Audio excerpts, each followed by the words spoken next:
Well, guys, I'll just give a little bit of an intro before we get going. Welcome to TPC Toronto. We're going to hit golf balls for like 4 hours today. Right? Usually that scares people, but that's why I have chairs, right? So you guys can take a break and chill out. You don't have to hit balls for the entire 4 hours. I'm going to come by. We're going to chat about something, probably the biggest, most like, oh my God, I need to change all this, like in the first session. And then when I kind of leave you off to practice and come back, I make it a little easier, make it a little bit easier. So by the end of the day, you're probably going to have 2 or 3 words that are going to get the job done, and we're going to hopefully get into somewhat of a rhythm or a tempo, and then from there, you guys have something to practice. So like I said, the first thing I come by and talk about, we're going to look at some video. It's going to be big. It's going to be a lot of stuff, might be overwhelming. But the next time I come around, won't be like that. I'm going to take what we talked about and just make it easier on you, kind of focus on your priorities. I want you to hit driver sometime in the next hour, an hour and a half. I don't want to wait for driver till the end because you'll be exhausted. Hour number 3, I'm going to come by and we're going to work the same stuff with your wedges. So we'll hit some short shots, doing all the same things. And then the last hour is me coming by to confirm that, you know, what you've got kind of makes sense, that it clicks. And again, you understand your priorities. So we've got lots of balls. If you need a drink, there's stuff in the cooler. Let's get to it. Cool.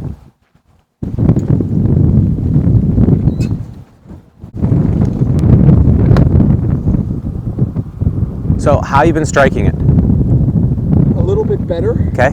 As of the last week, which is not to say I have a big track record. Okay, all good. I haven't been playing that much, but a little bit better. Okay. I'm sort of self-diagnosed my issue. Yeah, and what do you think it is? It's traditional kind of shoulder, you know, slicing traditional shoulder stuff. Okay. And instead of coming here. Yeah. Getting a lot of inconsistency, and then right now, when that I've adjusted that a little bit, but now I'm still rolling my wrists. Okay. So now I'm ending up pulling it right for me. Okay. Because I continue to some of my mistakes are. Sure. If I don't rotate my hips.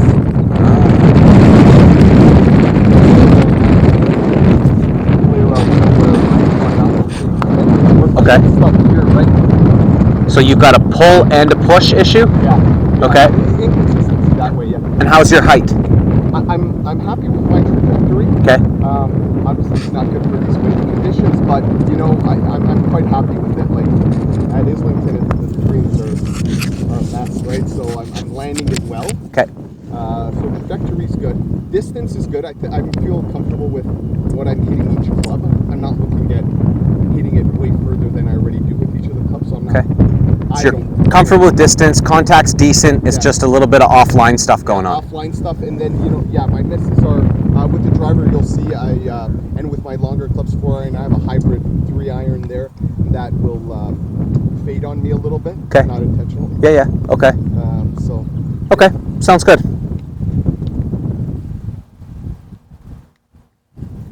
Your videos online have helped. Oh, right on. Yeah. Thank you, Andrew. Instagram. Mm-hmm.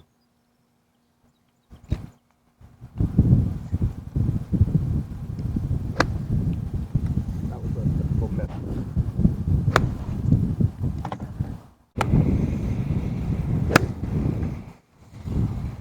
Down the line, I think that we get into a little bit of trouble sometimes when that club starts to get behind you this early, because as this club goes back to the top of your swing, you've got your hands really far behind you.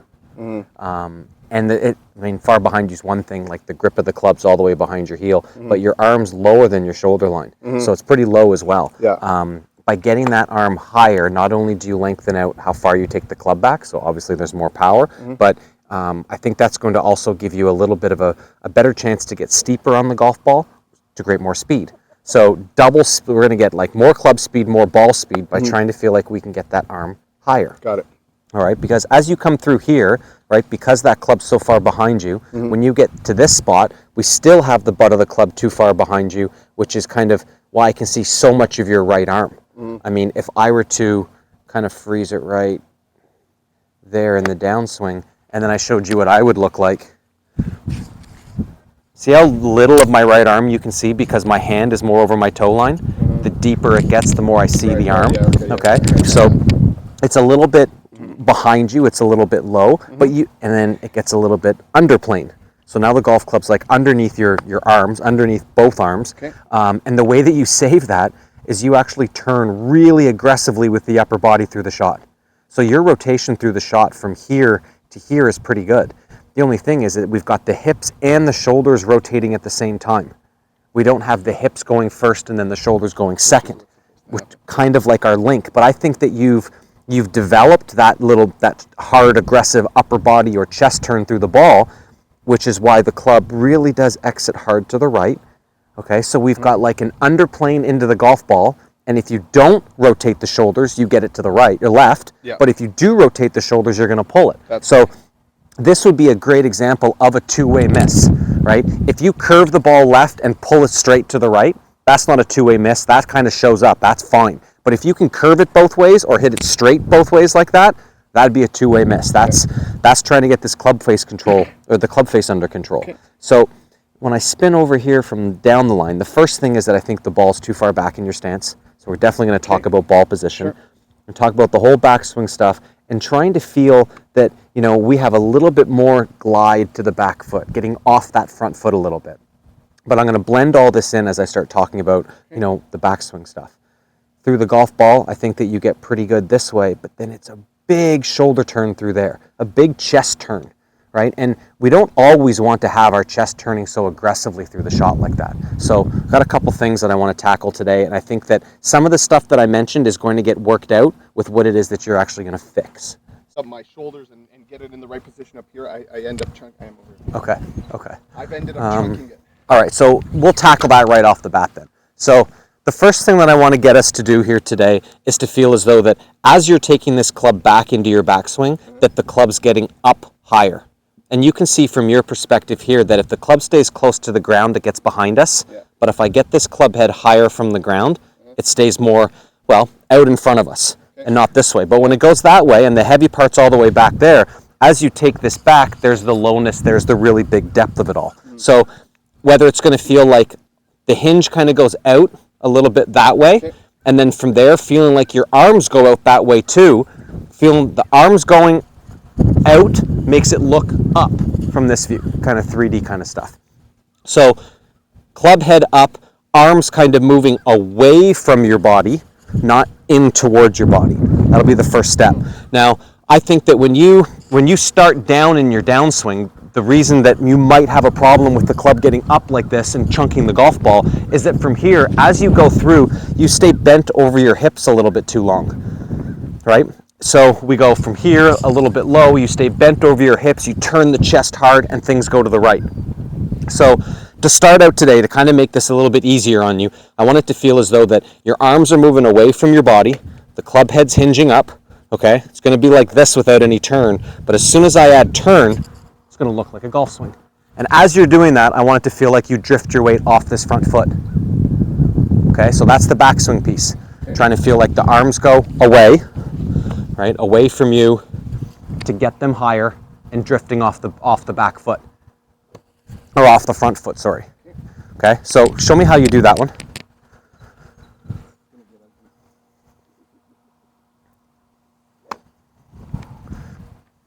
Okay, so feel like you take it back out toward his bag. Yeah, good, there you go. And then up from there. Right, that's awesome, that's much better. So one more time, make it nice and smooth. Get the weight off this foot as you do it. There you go, good. Back down. Okay, good. Now go into a finish and just hold it. Okay, hold it there. So when you get forward, I want you to get more forward off this back foot, and I want you to feel like you're pushing your hips forward and leaning back over this club I'm holding. Right? Yeah, it's a little bit like that. It's not so much of an upper body thing this way as it is pushing like the belt buckle toward the target. Because if you kind of stood like this at the end and had the club up like that, you kind of look like the PGA Tour logo, right? Or the TPC logo, right? That's kind of where we're trying to get to. But if you stay bent over your waist like this, as you go through the shot, that's bringing things this way, that's keeping you too much on your back foot, and you're not getting a big extension through the shot, which is going to help both shots, both curves in both directions. Okay, so one more time, crank it up.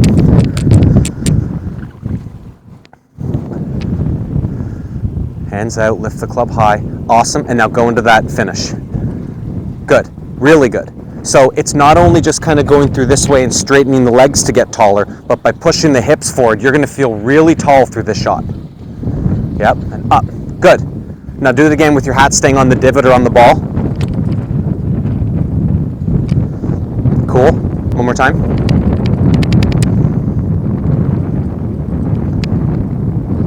Okay, come watch. Your ball position, good job. Okay, 1, 2, 3.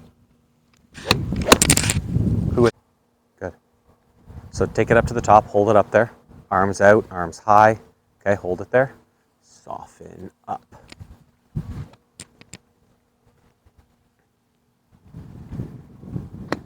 Awesome, way to go. Way to go. But if your arms are trying to do too much, they're not only your gas pedal, they're also your steering wheel. Good luck, right? So let's take the arms out of this. Let's feel as though that the shoulders and the chest go along for a ride, and you're really feeling like it's a lot in your feet today. Off the front foot, and then really feel like your feet and your legs are pushing to get you tall. Bingo. So, shot pattern for today, little pushes to the left and little draws to the right. Anything else shows up, we need to come back to what we've talked about. Yeah.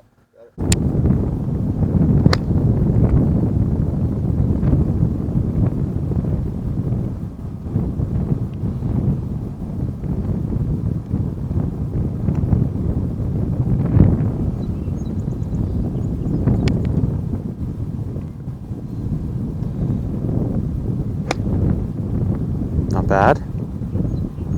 So if the club doesn't get into the ground as well as we want, you've got too much arm speed in the direction of the target, which kind of sounds silly to say, but the arm speed in the swing is really only here, right? As it starts to come down, it slows down. So just like, you know, an off-ramp on the highway, we can't gas it around an off-ramp. We slow it down, right? So speed here is great, but if you keep speed going this way, that's what's going to lead to the grip going up here and pulling the club out of the ground. So we don't get good contact, and usually that's lagging the club head behind the grip, so where's your fades? So it's going to feel like as soon as your arms get back down again, I want them to stop. Like just no more speed, soften them up, let them die.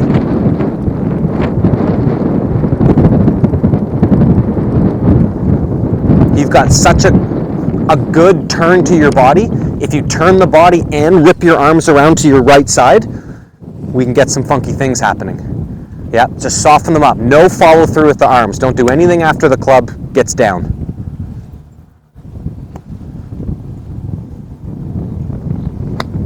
Nice. One more time. I tried. It's just so much is going on in that. I understand. With the second, you know. For sure. That's why we'll talk about some big stuff now and simplify it soon. Like hitting the brakes.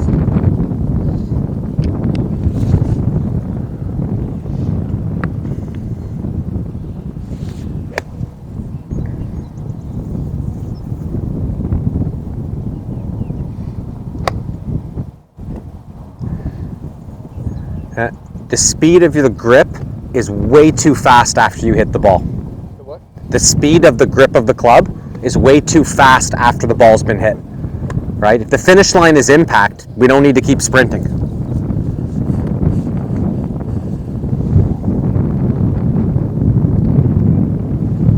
More out, more up with the arms, out away from you, higher from the ground. There you go, good. And then just drop them onto the ball.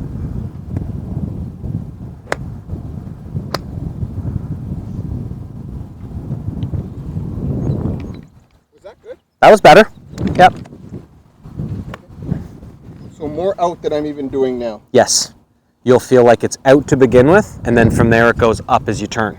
But finish position, right? Where your arms go in the finish, right here. Like keep them long, keep them low. If they lift up and you're getting the grip up to here, like we don't get the club to release. The only way the club releases is when this slows down. So watch the end of this club as I come through. Tell me what direction it's going in right now. Yeah, see it. Has to back up. Yeah. Right? So if it actually... You want me to do that? I could do that. Well... I used to do that before. But then it was going too high. Yeah, I don't want you to physically do it. I want it to happen. Okay. And I want it to happen by you stop pushing this grip that way. So it goes up and down. And if you turn, everything will end up on this side. But so that like the lowest finish with your hands is a great place for us to start with this. High on the way back, low on the way through.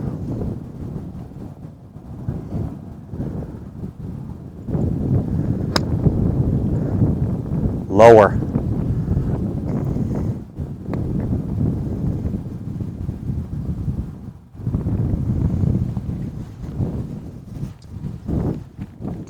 Good, do that again. Okay, so actually stop there. Show me an actual swing where you stop there.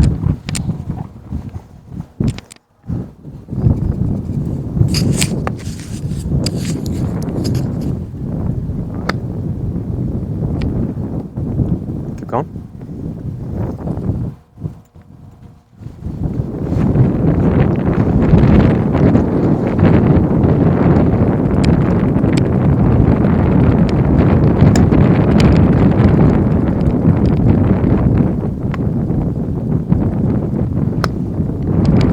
Okay, better with your hands. You pushed them away from you, but they still came up here really quickly.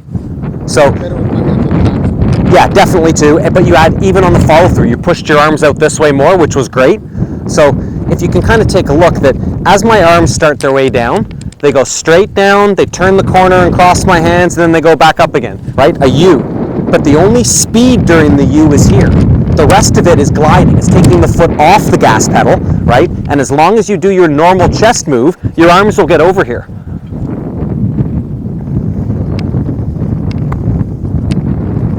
So the only place I want you to feel like you're doing something with your arms is the backswing, out and up. After that, nothing.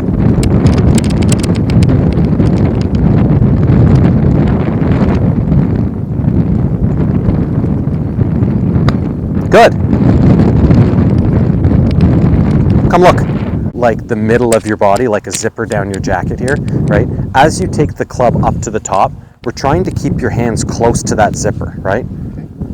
Still in the same line, okay? Here. And as you go through the shot, I don't want you to feel like you're taking your arms and crossing that zipper, right? You have to feel like the zipper turns to the target and then the arms catch up to it only here. And they just catch up, right? They catch up. They're in the middle of me, not to my side. If they go to my side, I've pulled the grip across my body like that. And that late speed to the grip, I mean, I talk about it every day with people, but you know, the worst players, I tell them you might as well sit in a chair and play golf. You know what I mean? Because we don't want that. The arms aren't responsible for that much speed. My arms are responsible to keep the grip away from me, right? From here I get speed by pulling the club back down, but from here on in, they glide. If anything, they get pulled into this, right? So I don't mind the look of the arms getting here. I just want them to get there softly and smoothly and because this is turning. But if they get there fast, you pull your arms to the right of your zipper. Okay. Yeah, I think that zipper thing, maybe that might resonate with me. Yeah, like that's the midline of your body. And obviously your arms go to the left of it in the backswing. But how do we keep your arms to the left of that midline until the ball's hit? That's the shot I've been looking for all day. That started a yard left of your target and where your alignment was, and drew back a yard exactly on your line. Okay, just quit now, you're good. Yeah. Decent. So, yeah, like good move with the speed, you got the speed part right, but because the arm still did a little bit of a merry-go-round on the backswing, that's why you hit it thin. when I pull it across, what's the trajectory going to be? Low and cut. Low and big fades. Low and big fades. Yeah, or pulls. Like if you happen to square the face up by twisting the shaft as you're pulling the grip across, you can pull it. But again, that's super low. And what about if I'm speeding my hands through? Then Same thing. Yeah, that's pulling it across. And then if I'm not taking it, you know, if I'm going back here again, yeah, then that's going to be fade as fade. That could be a little bit of everything. But with if an iron off the ground, that'll be a chunk.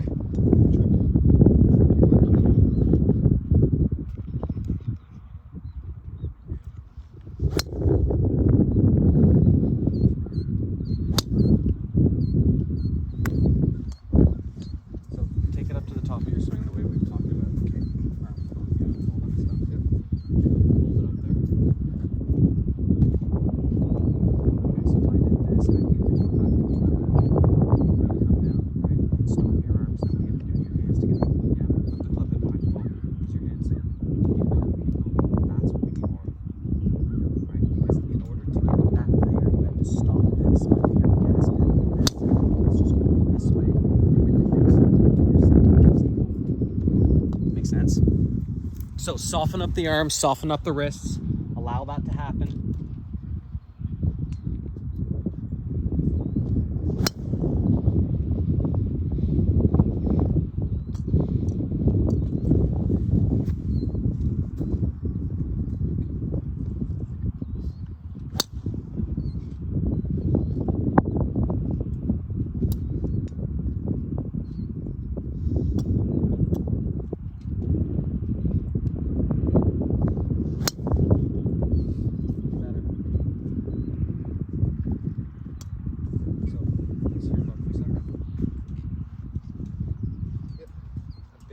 Swing, not only for straightness but for power, is to activate that type of emotion, right? Getting that club head to be, powered by your hands.